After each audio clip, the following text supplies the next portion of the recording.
In the book of Proverbs, Mishle, in the Bible, in the Tanakh, we learn that God's candle is the soul, is the neshama of a human being.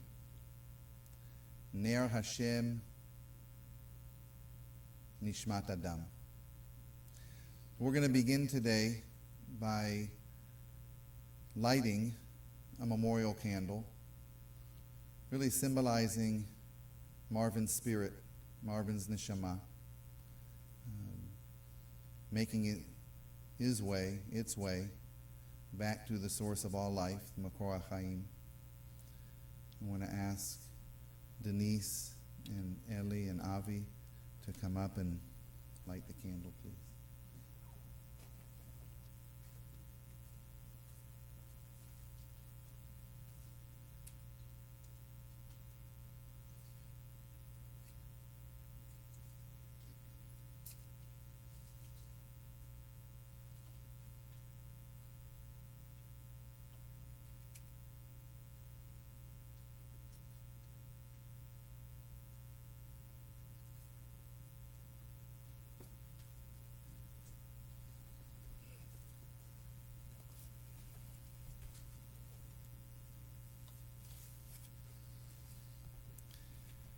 In the words of Ecclesiastes, Kohelet, a season is set for everything, a time for every experience under heaven, a time for dancing and a time for wailing, a time for birthing and a time for dying, a time for speaking and a time for silence, a time for seeking and a time for losing. The time of mourning is a complicated time, filled with many emotions and memories. Some bitter, a lot sweet. And so we begin our service today, the recitation of a psalm and prayers, linking Marvin Cohen's life with the 3,000-year-old tradition of the people Israel and the eternity of God.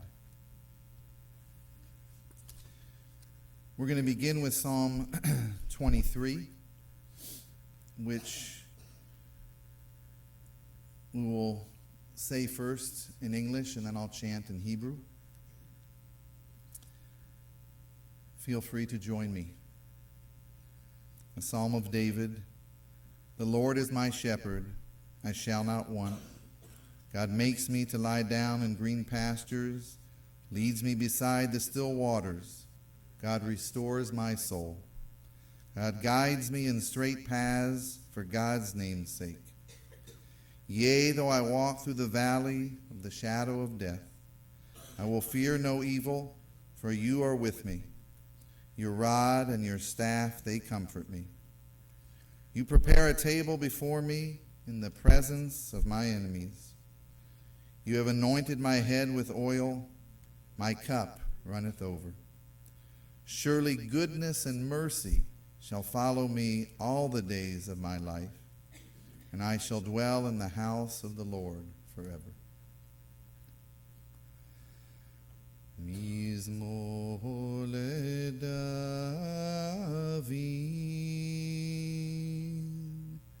Adonai roi lo echsar,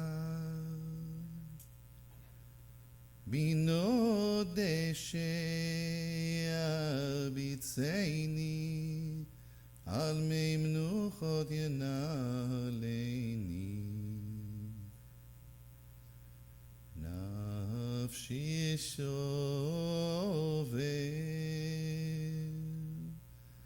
nafshi shover, yancheni b'maglei tzedek, leman shemo. Gam ki elech b'gei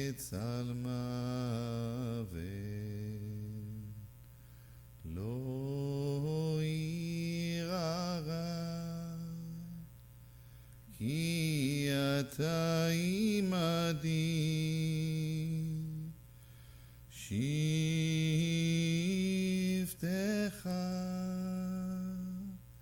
ומשענתך,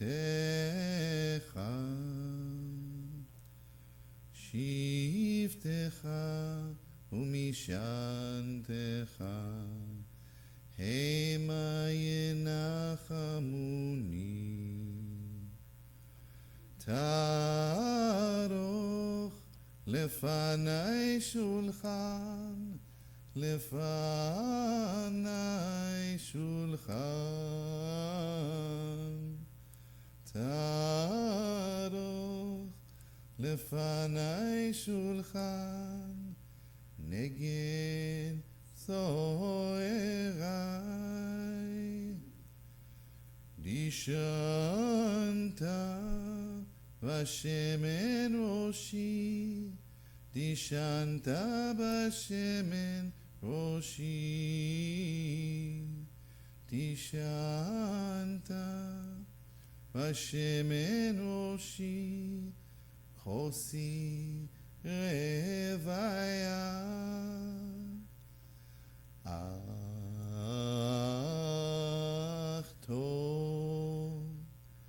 אך טוב וחסד ירדפוני כל ימי חיי,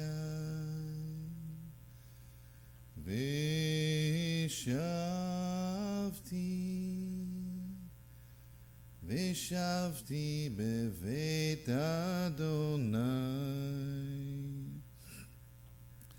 וישב בבית אדוני משה קולמן בן פגה דבורה ושמואל הכהן, לאורך ימים.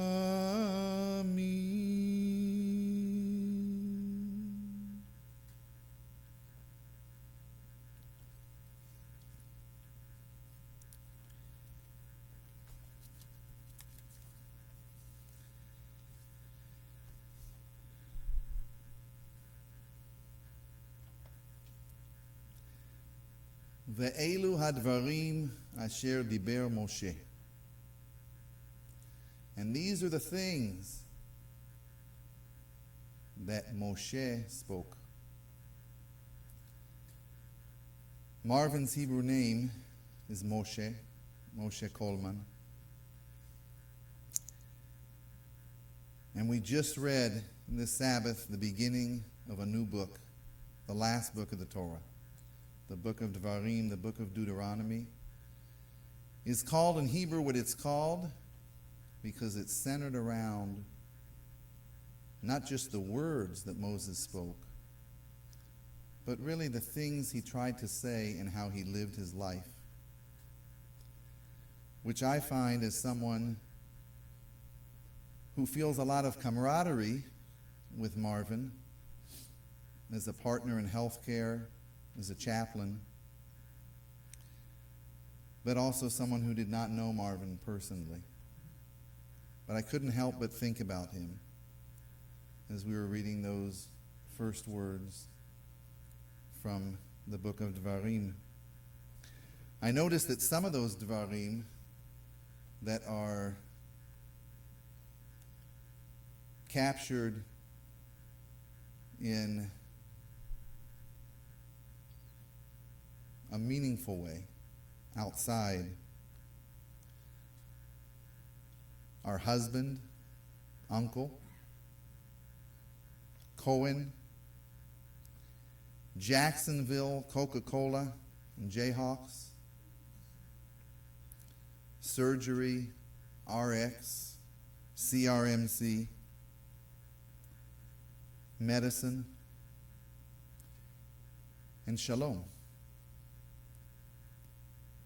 Shalom is a Hebrew word whose root means wholeness.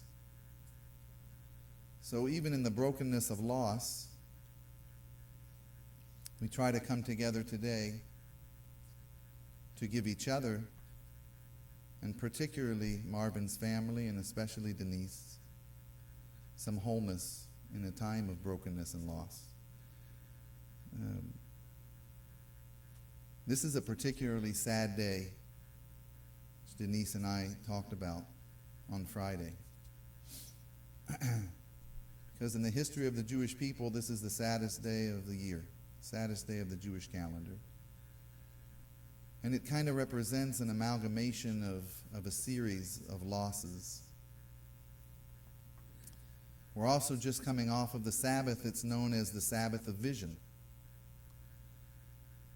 And on the one hand, it's a vision of looking at everything being lost, which is one way to take things when you're looking at a reality that is devastating. We have the blessing today, and really it's connected in this moment to Marvin, to having a different perspective on vision, the vision of what's possible even after that. A couple thousand years plus ago, when it wasn't clear that there would be an after, let alone what the after would be like, here we are gathered together. And I think in some way that I felt and sensed and heard from you, Denise, Marvin's life was a lot about that kind of vision of what could be, and helping other people connect to that and be part of their healing and wholeness. So at this time, I want to ask cousin of Marvin, Karen, to come up and share with us, and we'll be followed by Ian, another cousin through marriage, Ronnie, and Ellie, nephew of Marvin's, to come and share with us.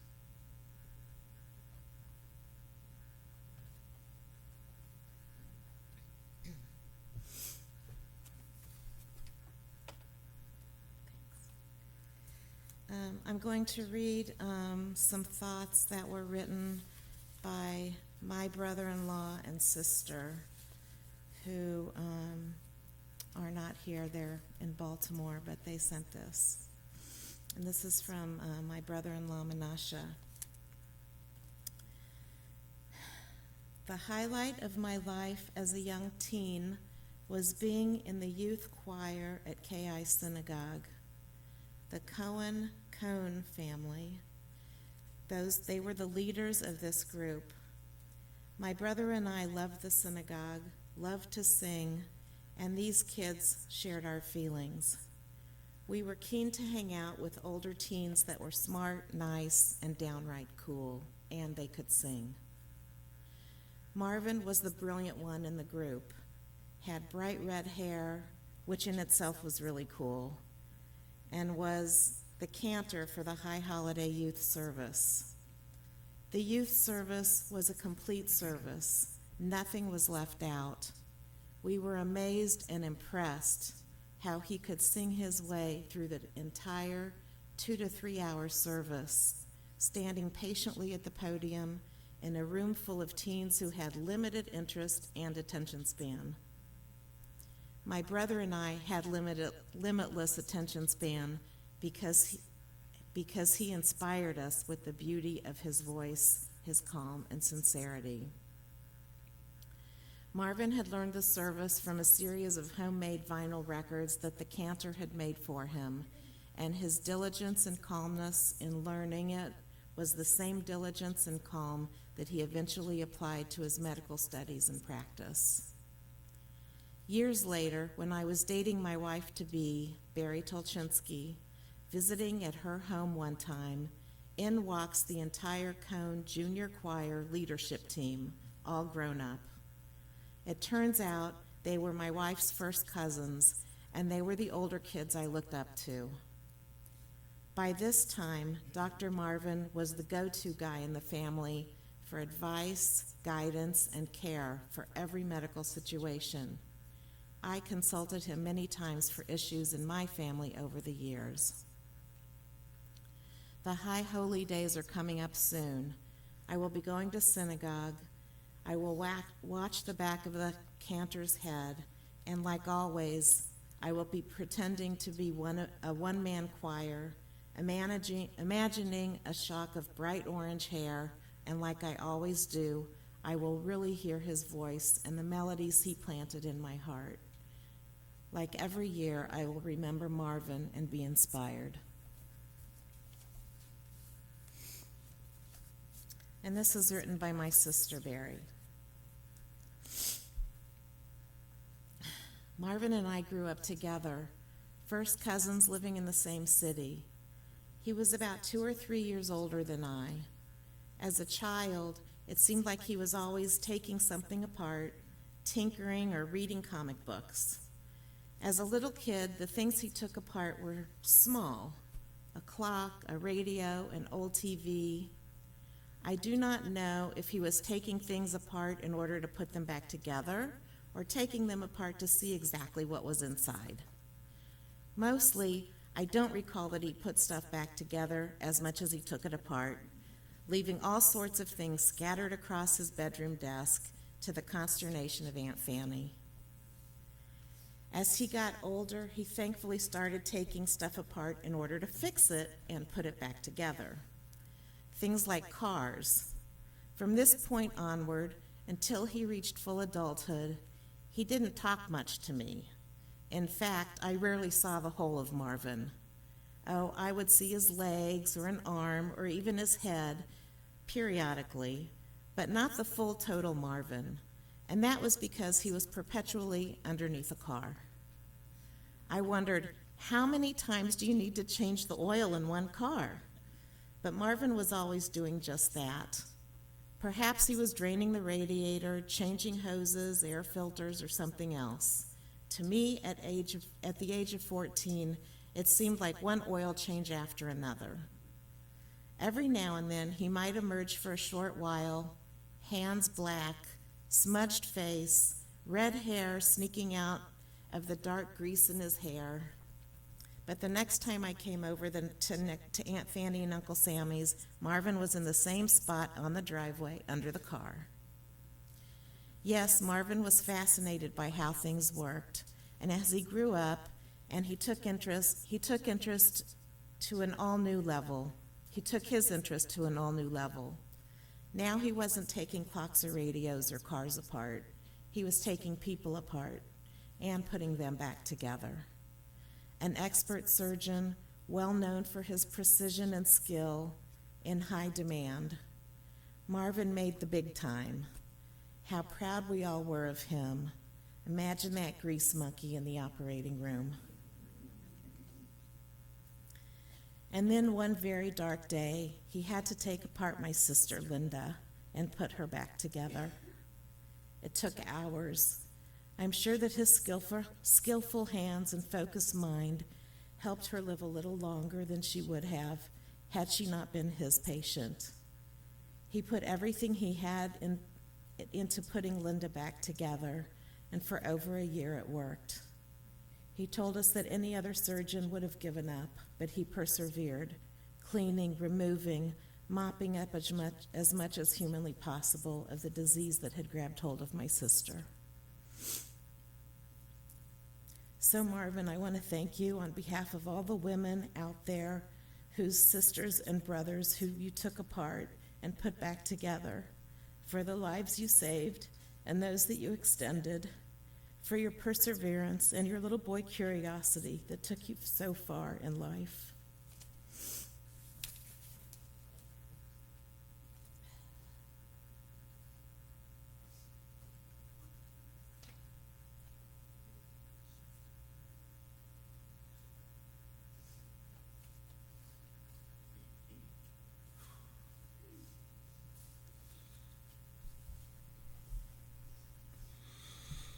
I'm Ian Belson. I'm married to the cousin of Marvin, Ronnie, and I'm going to basically give three different talks or eulogies. First one comes from Les Cohen, and some of you have received his email, but I will read what he has to say, and then Ronnie's, and then my own. For those here who do not know me, I'm Marvin's cousin. This is Les. Marvin's mom and my father were siblings. Marvin was always my special cousin. He was special since he was one of my only cousins that didn't live in Kansas City. He was special because he had bright red hair and was known as the Little Redhead, and special because he moved to Kansas City from Jacksonville. He gave me an identity. When we were growing up, people would say things like, "Oh, you're the Little Redhead's cousin." When all of the cousins were out and about, Marvin always was the lucky one. He never came back empty-handed. He found coins everywhere, in payphones, on the street, on the sidewalk. If it wasn't luck that led the coins into Marvin's sight, Marvin was very inquisitive and intellectually curious. Those qualities drove much of his life through his profession as a successful surgeon and educator. Marvin and I grew up at Kehileth Israel Synagogue. Marvin had a very special relationship with its cantor, Benjamin Solomon. They both shared a keen interest and understanding of all things chemical, electrical, and scientific. Cantor Ben, having graduated with a degree in chemical engineering, and Marvin, an inquisitive and technical mind, soon to have an academic path leading to the pharmacy and medicine. A perfect match. I remember the discussion of RNA and DNA, which I scratched my head. Marvin had a special relationship with my father, Louis Cohen. I remember how whenever they get together, they love to talk about mechanical topics. Marvin was always calling Dad for mechanical advice, and Dad loved talking with Marvin about cars, mechanics, and later all things about body mechanics as my dad aged. Marvin was also one of KI's prodigies. Just a few years after his bar mitzvah, Marvin led the Yom Kippur Musaf service for the junior congregation. The service was one of the longest and most difficult high holiday services. I still remember how the congregation on Yom Kippur were in awe, no pun intended, when they heard Marvin daven, and that means to conduct the service. Some of my best memories were Denise and Marvin's invitations to their house and farm, where their warmth, hospitality, and sharing brought our family together on many occasions. One of our favorite memories was memorialized in a picture of our grandson, Eli Meir, on one of Marvin and Denise's horses. That picture is one of our favorites, and it is on the mantle of our house, and now will have a more special meaning every time we look at it. It's these beautiful and lasting memories of Marvin that I will remember. Yihai Zichro Baruch. May his memory be a blessing. Les Cohen. And I'm going to read Ronnie's little thoughts. Marvin is Ronnie's first cousin, and so Marvin and I go back many years, over 60, and grew up together. Marvin was 2 years older than me. Aunt Fanny used to say that he was an extremely active as a young boy. He would get into just about anything and had a driving curiosity. There was one of Aunt Fanny's stories about how Marvin shared with Ronnie's mother. She said that he was at a drugstore with Marvin. She was at a drugstore with Marvin and realized he was not following her like he was supposed to. She looked around the store and couldn't find him.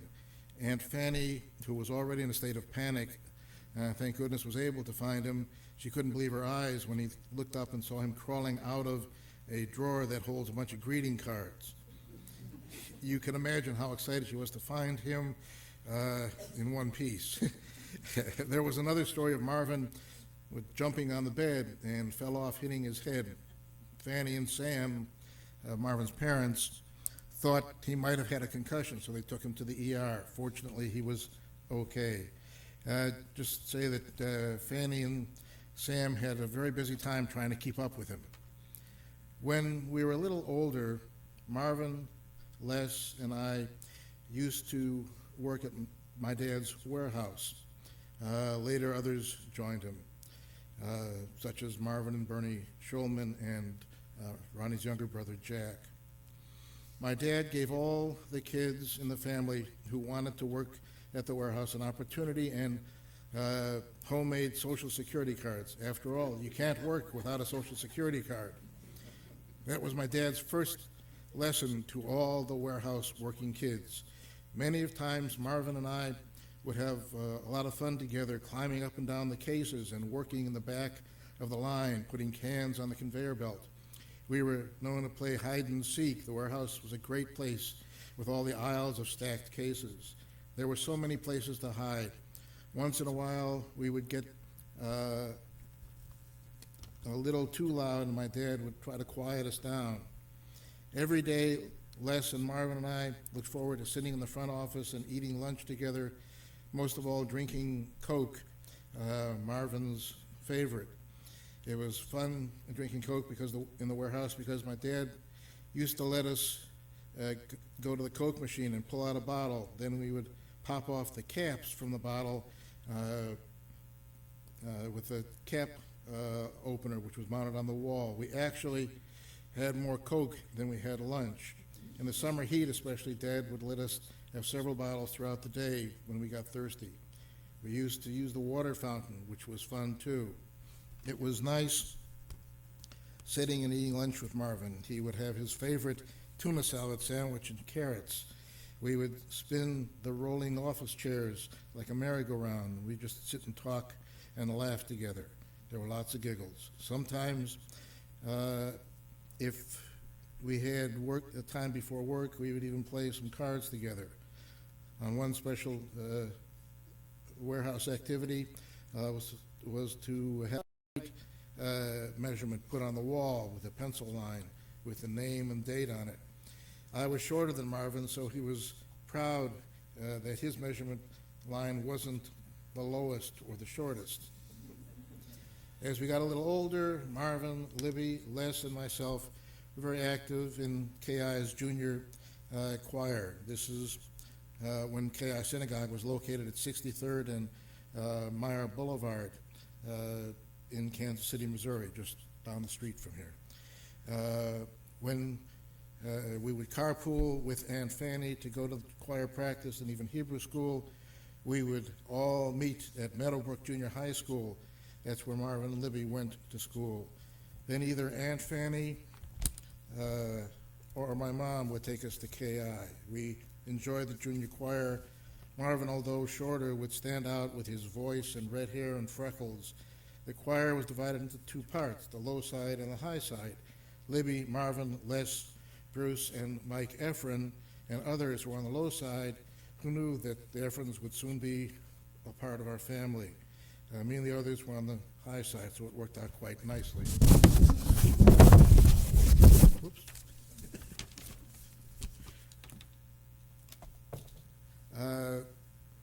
We all absolutely loved Cantor Solomon.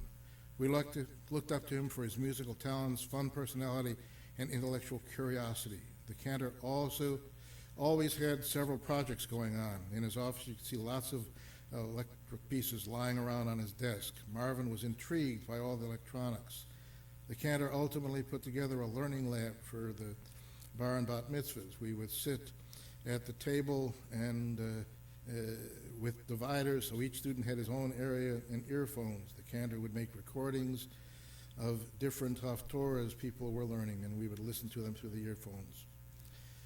There were certain days we were supposed to go to practice. Often Marvin, Libby, and I would just be in the learning lab at the same time.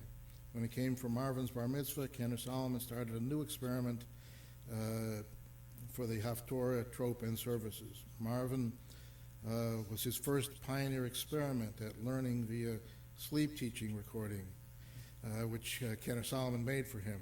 I know that sometimes Aunt Fanny was a little skeptical if this was working for Marvin, but evidently it was successful because Marvin could recite his various portions of the service. It was his height, whether he would reach the podium or not, that gave the speech particular relevance. To help him out, they devised a little step stool for him on the bema so he could reach everything fine. The four of us used to walk to KI Synagogue at 63rd and Meyer, which was about 4 miles one way, because Ronnie and her brother lived out at 95th and Mission. They would then walk to 75th and Booth, which is right next to the state line, to pick up Marvin, and on the way also pick up, Marvin and Libby, and then they would walk to the synagogue from there. They didn't make it all the way back. They would stop and spend the rest of the day at 75th and Booth, because that was already a 6-mile jaunt for them, back and forth. We had lots of nice talks during the walks, and it brought us closer together. We even had fun taking different routes to shul and home, but no matter where we were walking, it was fun being together. We would often walk home partway with Cantor and Rabbi Solomon and their families, continue to walk on to Aunt Fanny's and would have Shabbos lunch. Aunt Fanny would make one of Marvin's favorite meals, tongue, which I can't tolerate. And he loved it, okay. Plus, we would often end the meal with Aunt Fanny's special honey cake and banana cake, which was a favorite of Marvin's as well. Often in the afternoon, you could see Marvin cracking a shell and eating sunflower seeds. We would walk together quite often on Shabbos and holidays. I remember one time on Sukkot, Marvin really wanted to build a sukkah, so Aunt Fanny let him make one. He just took a large sheet, attached it to the house, stretched it out, and inside was just big enough for Marvin, Libby, Les, and myself. It was a lot of fun. It was nice that we were together for most holidays with all the immediate family, and extended family, especially on Passover. It was fun being with Marvin and all the cousins. On Rosh Hashanah, Yom Kippur, we would sit together in shul in our family row with Aunt Fanny, Uncle Sammy, my parents, Les, Jack, I, Libby, Marvin, and Harvey, plus Zeta Abe. It was a great feeling of being together. We had a very close bond. Although Aunt Fanny was no dog lover, I remember Marvin had a dog for a short time. He loved all sorts of animals when he was younger, and developed, even more when he became a gentleman farmer with several animals of his own. Since Marvin was shorter, he sometimes was mistaken for somebody much younger, especially significant because on Halloween, we were jealous that Marvin would come home with more candy because they thought he was younger. Also, he would get the movies cheaper because he looked young too. There were a lot of perks being shorter. Although Marvin was smaller in stature, his love of sports was very big. He loved watching sports, and there were times that we all played baseball and catch together. Marvin could really throw a fastball. Of course, I have lots of memories of Marvin sitting on the couch with Uncle Sammy and watching sports as well. Aunt Fanny would also be calling out Moishi whenever she wanted him to do something. Marvin was always Mr. Inquisitive, asking many questions. He always wanted to know how things worked and how they were put together. When he was a young man, my dad inspired Marvin to work on his car. And they would work together sometimes, especially if he was trying to teach Marvin some mechanics. My dad would give him instructions on how to change the oil and do all sorts of car maintenance. It's not uncommon for Marvin to call my dad with mechanical questions. Marvin loved car mechanics and would forever be messing around doing something to his car. He loved taking things apart and putting them back together again. Good skills he was developing for his future, becoming a talented and wonderful surgeon. I remember when Marvin finally went away to college at KU, he shared an apartment with his friend that he knew from shul, Joseph Bernstein. That time, Marvin did not eat treif, or non-kosher.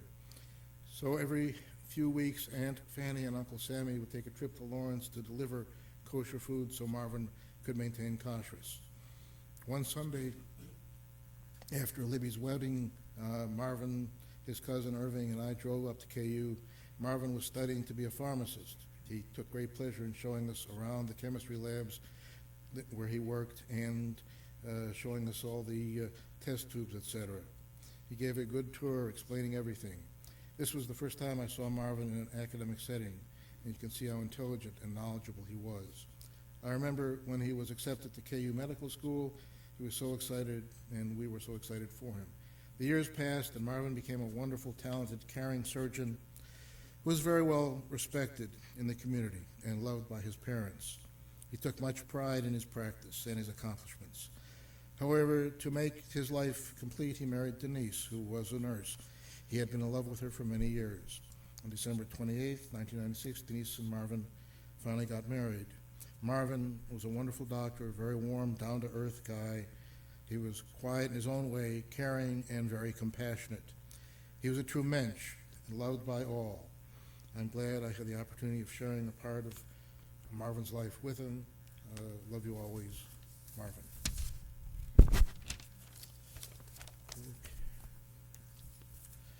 And mine will be a little shorter, but probably not as interesting.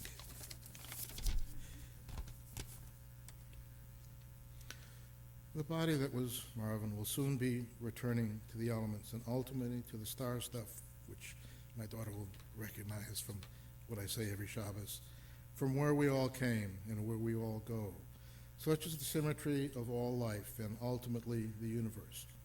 The past 5 years have been a premature, painful, and tragic trip for Marvin and especially for Denise on the downward slope of that symmetry. And if I were my brother now, I'd be quoting Shakespeare, but I'm not as eloquent as he was. The funeral should be a time of contemplation of and reflection on life. This should not be about the broad domain of life, but also begin with the focus on the particular life that just ended and his legacy.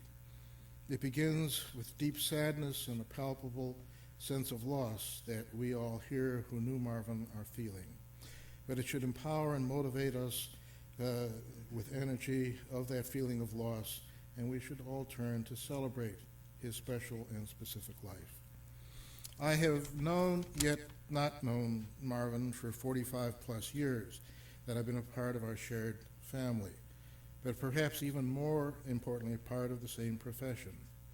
I've always felt somehow that we shared a bond as physicians, that our motivations and purpose in life were similar, kindred spirits, if you want to use poetic terminology. It was more feeling than an evidentially, factually, or experientially based hypothesis, because we never really worked together professionally, or even talked much about our mutually chosen professions.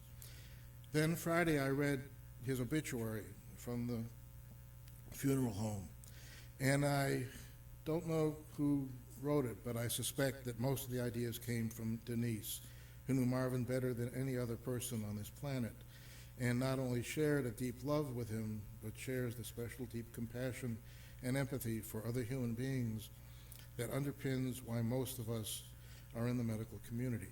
Now, I understand I'm patting myself on the back when I say these words, but I can only hope that when it comes my time to return to the elements, I will be thought of with half the love and respect that everyone who knew him had for Marvin.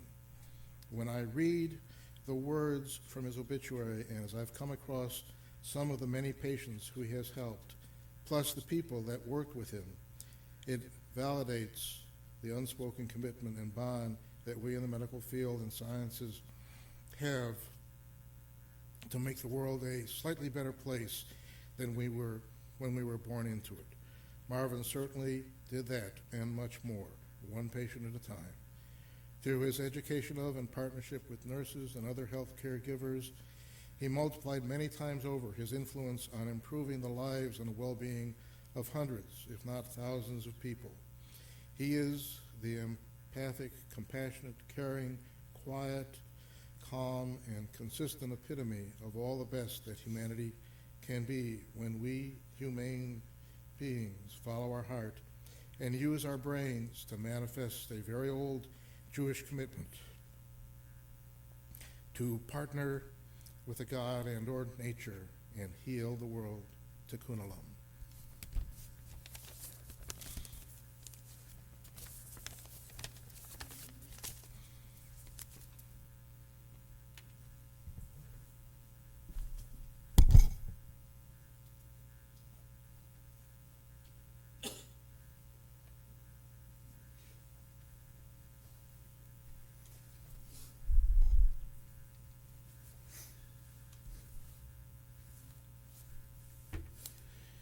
Exactly 7 weeks from tomorrow, Jewish people will gather in every synagogue around the world to celebrate the Jewish New Year, Rosh Hashanah. But Rosh Hashanah is not simply the start of a new year. It is also considered Yom Hadin, the day of judgment.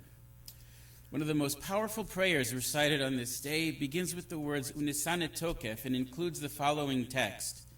Berosh Hashanah yikasevun uviyom tzom kippur yechasemun. Translated as, on Rosh Hashanah it is written, and on Yom Kippur that verdict is sealed. All of life's events over the course of the year are determined by God on these high holy days. The prayer continues, Kama ya'avrun v'chama yibareun. How many will pass and how many will be created? Mi yichyeh u'mi yamus. Who will live and who will die? Mi v'kitzo u'mi lo v'kitzo. Who in their proper time and who not in their proper time. A difficult prayer, to say the least, but exactly how does one pass away in the proper time? And when is it not the proper time? And yet, if God is somehow determining everything, how can any event not occur in its proper time? One suggestion to understanding this question is that even when an event, such as a death, doesn't feel like the right time to us, and we might feel a person's life has been untimely shortened, it is ultimately a test of our faith to believe that God calculates every hour, every minute, and every second in a precise fashion. Since we can't possibly understand God's involvement on such a detailed level, our human nature takes over, and in turn we also obsess over time. Is the plane on time? How long will things take? Are we there yet? Where does the time go? I would, but I just can't find the time. We're constantly measuring time and constantly checking to see if it's right. To make things even more complicated, in Jewish culture, we follow a calendar where a month is determined by the moon revolving around the earth, a lunar cycle, as opposed to the solar cycle that everyone is familiar with. This only adds to our obsession over time as we are constantly evaluating and coordinating the two calendars, lunar and solar, as we proceed in a cyclical fashion throughout the year. My grandmother, Bubby, would say we should all celebrate 2 birthdays every year, one in the lunar calendar and one in the solar calendar. And any excuse for an extra piece of cake was strongly encouraged in the Cohen household. Time can be divided into the past, the present, and the future. I began my remarks by talking about looking ahead 7 weeks to Rosh Hashanah.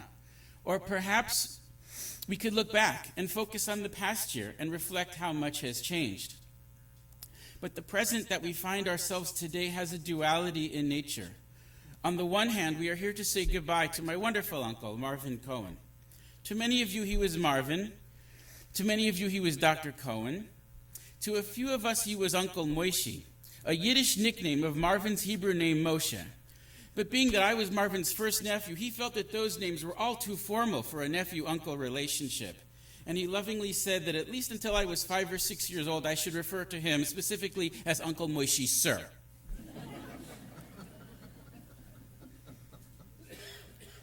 However, on this very day in the Jewish calendar, we are also observing Tisha B'Av, literally translated as the 9th day of the month of Av.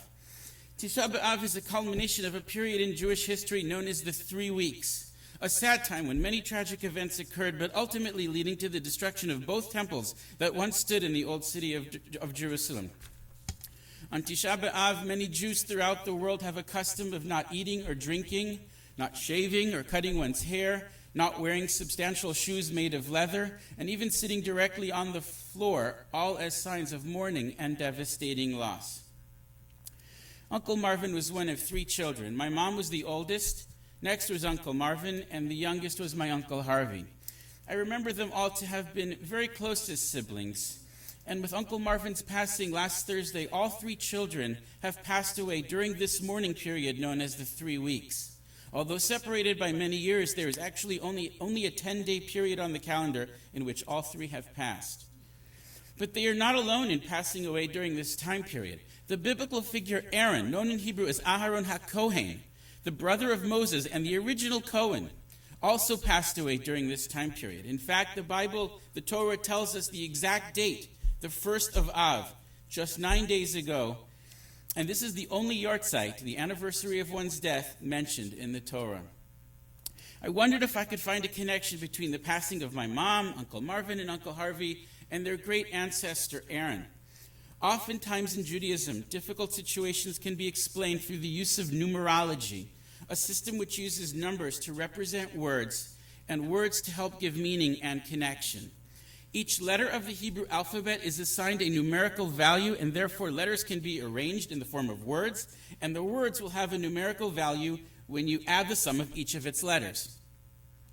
So not only does the Torah tell us that Aaron died on the first day of Av, it also said he lived for 123 years. Collectively, my mom, Uncle Marvin, and Uncle Harvey lived for 143 years, so I came up with a difference of 20, and I began to wonder what is so special about the number 20. The word for 20 in Hebrew is esrim. If you take the word esrim and add up all of its letters, you arrive at 620. 620 is also the numerical value of the word keser, which means crown. The word keser begins with the letter kaf, which equals 20, and it also is the same letter that begins the word Cohen. The crown is worn on top of the head. Obviously, the head contains the brain, the seat of intellect and thought. In Jewish mysticism, however, the crown is a symbol of what is beyond the head, specifically referring to desire or will, in Hebrew known as ratzon. Desire is a mighty force enabling us to explore possibilities that rational thinking would show to be wrong or difficult. 12 days ago, I observed my mom's 30th yahrzeit, the 30th anniversary of her death. When they announced it in my synagogue on the Saturday before, I received comments of shock and disbelief from some of my friends. "I didn't know you grew up without a mother," said one friend. Another said, "It's been 3 years, right? I think I heard them say 30, but that's not possible." The intellect, the rational thinking says it can't be 30 years. And yet we have to wear that crown, the crown of desire, of will, not only to keep going, but to remember her and keep her a part of our lives. My cousin Abby, Uncle Harvey's younger daughter, got married yesterday. As her parents walked her down the aisle, they held pictures from Harvey's wedding, of Harvey and his parents, as well as a picture of Harvey as a little boy at the beach with my mom, Uncle Marvin, and their parents, Bubby and Honey. The intellect part of the brain says this makes no sense. A girl who didn't know her biological father has no connection to him 27 years later. Logic and rational thinking says that's crazy. And yet we have to wear the crown of will that surpasses logic and rational thought, and determines that Uncle Harvey was just as present yesterday in our hearts as he was 27 years ago. When Uncle Marvin suffered a series of strokes in 2012, the original prognosis in the ICU at the time was not promising.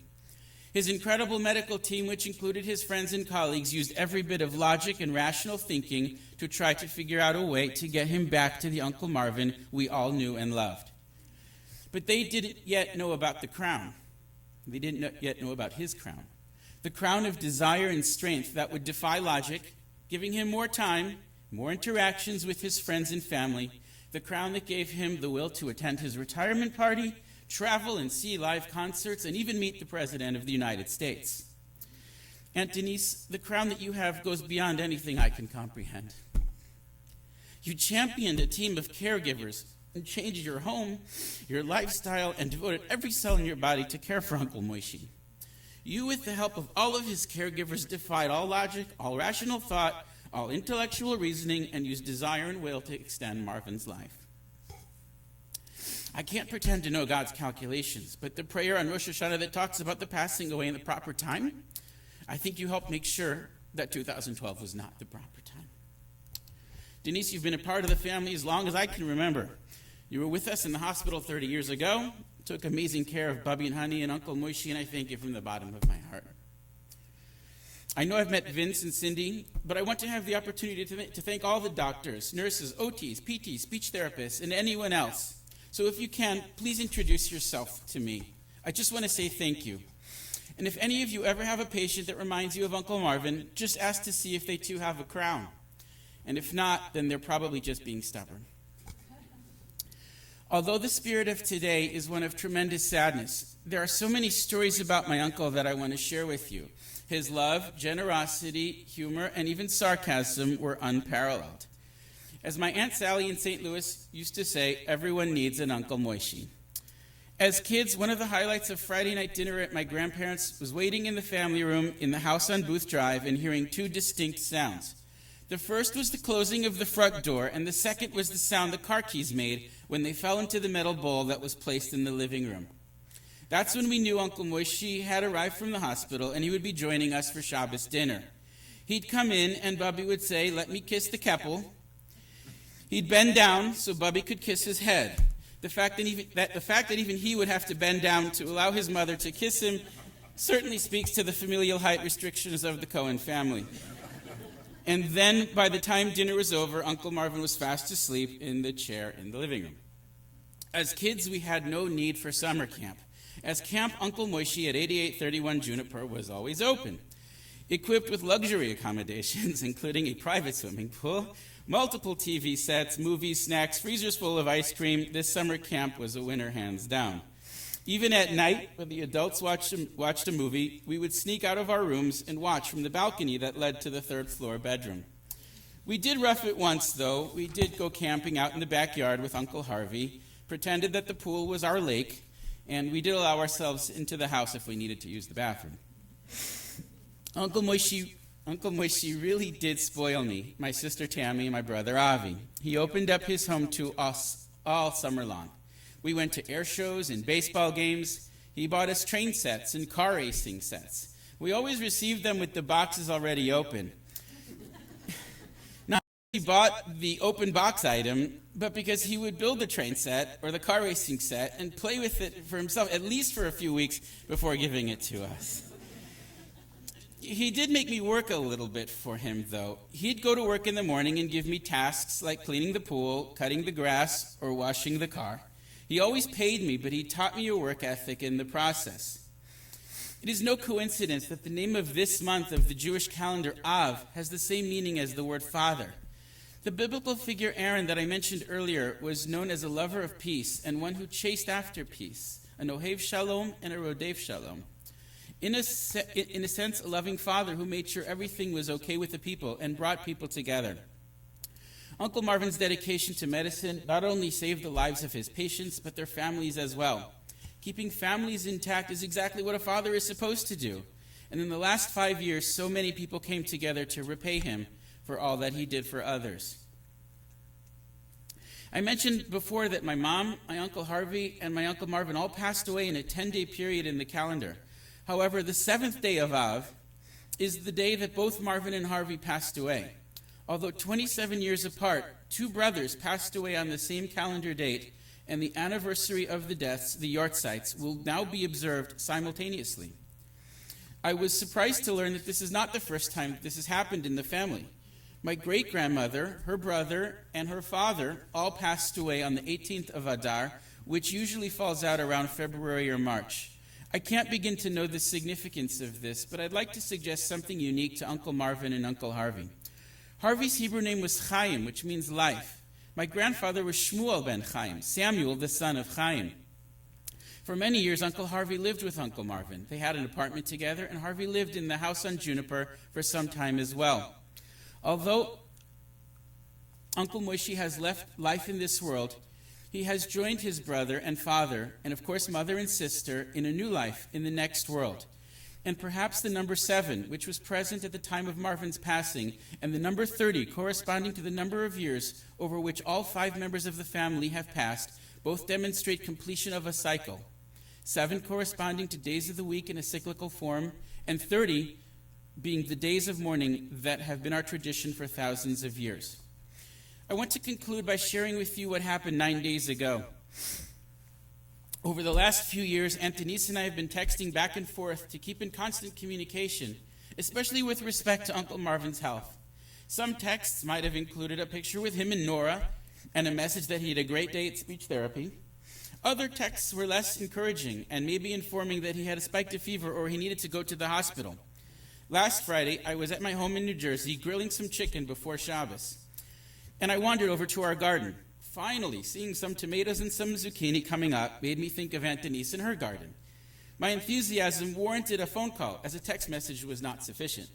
So we talked for a while, and she put the phone next to Marvin so I could speak to him. I told him I was glad he was home from the hospital, and hopefully he was getting better.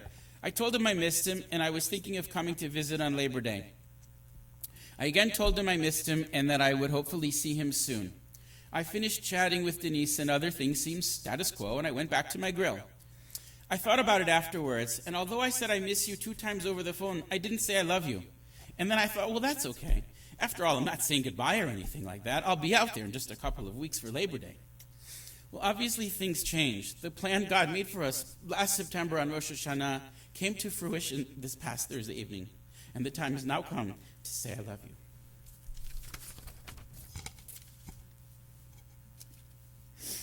I just want to take a moment to read something that Vince prepared earlier. It's really an honor to read it because I look at everybody who helped take care of Marvin in such proxy for me, as I was so far away for all these years. Vince writes the following. I had the honor and privilege of taking care of Marvin for almost the last 2 years. We would watch sports together in our KU, Royals, and Chiefs gear and cheer on our favorite team, his alma mater. He liked watching old Western movies. Science and medical shows always caught his eye. Even though his communication was limited at times, there was always the mutual understanding of the unconditional love between Denise and Marvin. I could have a bad day with him, not wanting to eat or talk, being stubborn or ornery, but as soon as I said Denise was coming home, he would light up and smile. Denise and Marvin were kind enough to let my daughter Kylie, who aspires to be a nurse, come out and learn from me taking care of him. Marvin was her first patient. There was one day she was leaving and told Marvin she would see him tomorrow, and he replied, "Okay, sweetie." It was a pleasure and great honor taking care of Dr. Cohen, who many have a great respect and fondness for. He will be truly missed. He was not only my patient, but my friend.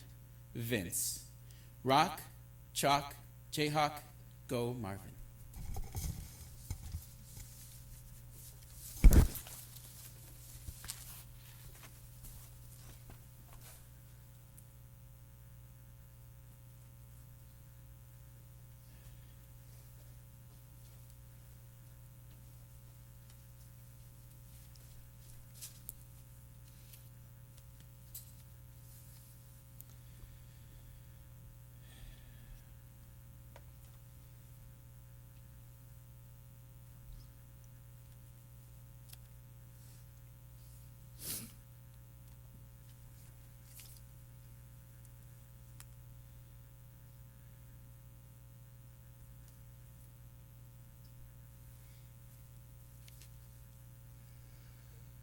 Thank you, Karen, Ian, and Avi. In Jewish tradition, Eli and Avi.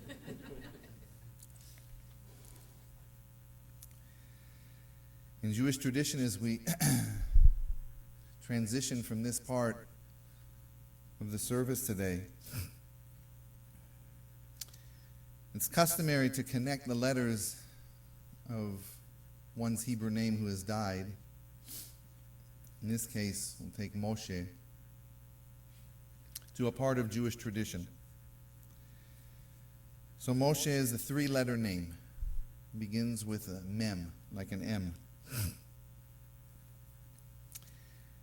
And the mem connects to the following teaching from Pirkei Avot, from the ethics of our ancestors in the Mishnah. It teaches that one who increases Torah increases life. One who increases sitting and pondering increases wisdom. One who increases counsel increases understanding. And one who increases tzedakah, righteous giving, increases shalom, peace and wholeness. In the Hebrew, מרבה תורה, מרבה חיים, מרבה ישיבה, מרבה חוכמה, מרבה עצה, מרבה תבונה, מרבה צדקה, מרבה shalom. The second letter of Marvin's Hebrew name is a shin. Also connects to a part of Pirkei Avot, following a teaching of a famous Rabbi Shammai, who said that we should make our Torah a consistent Torah, an ongoing Torah. We should say little and do much.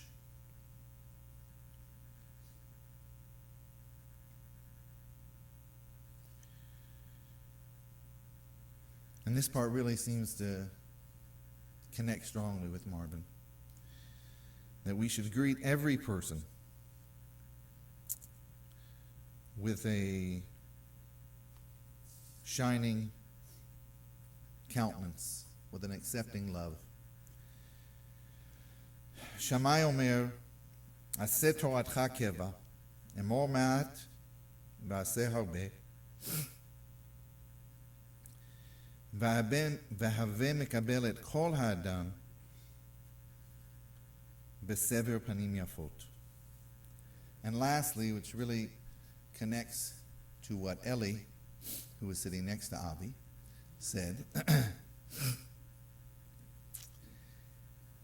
draws on this connection to Aaron, the priest, the high priest, also from Pirkei Avot. הווה מתלמידיו של אהרון, that we should be all, like Marvin, students of Aaron. אוהב שלום ורודף שלום, to love shalom and to pursue shalom vigorously, ואוהב את הבריות ומקרבן לתורה, and to love all creatures, all life, and to bring them close to Torah.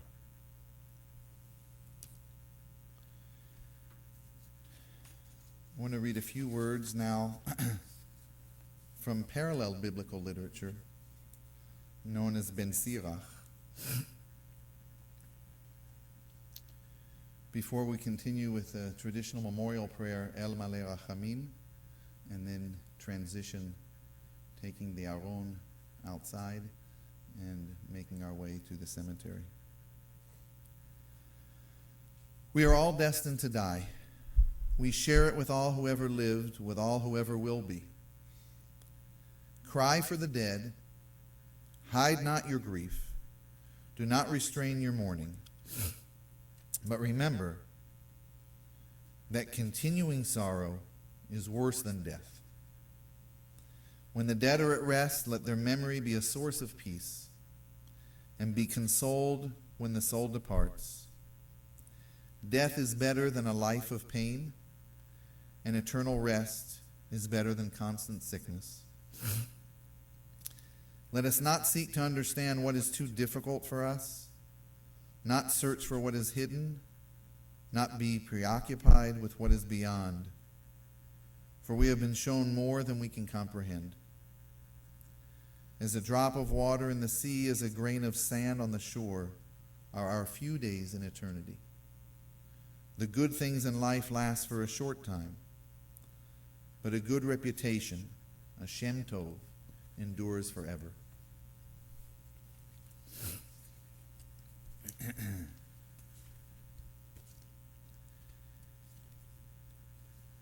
And now I'm going to ask those who are able to stand for the El Malei Rachamim.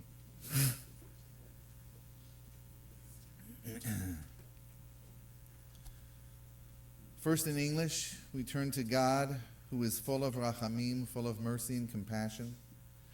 Exalted, compassionate God, grant infinite rest in your sheltering presence among the holy and pure to the soul of Marvin Cohen, who has gone to his eternal home.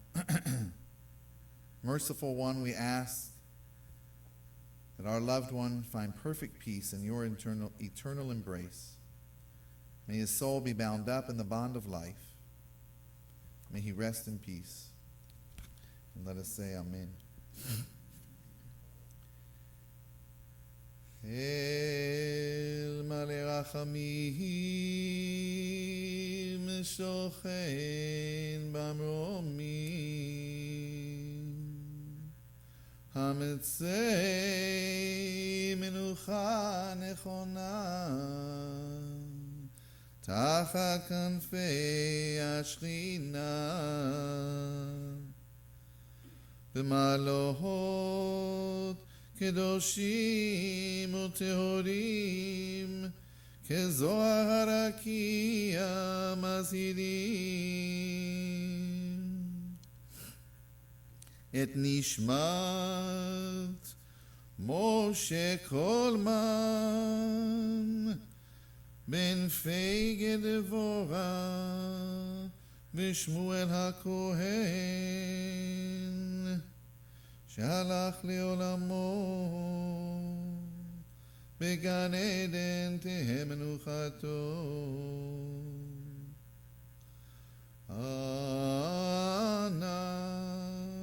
בר הרחמים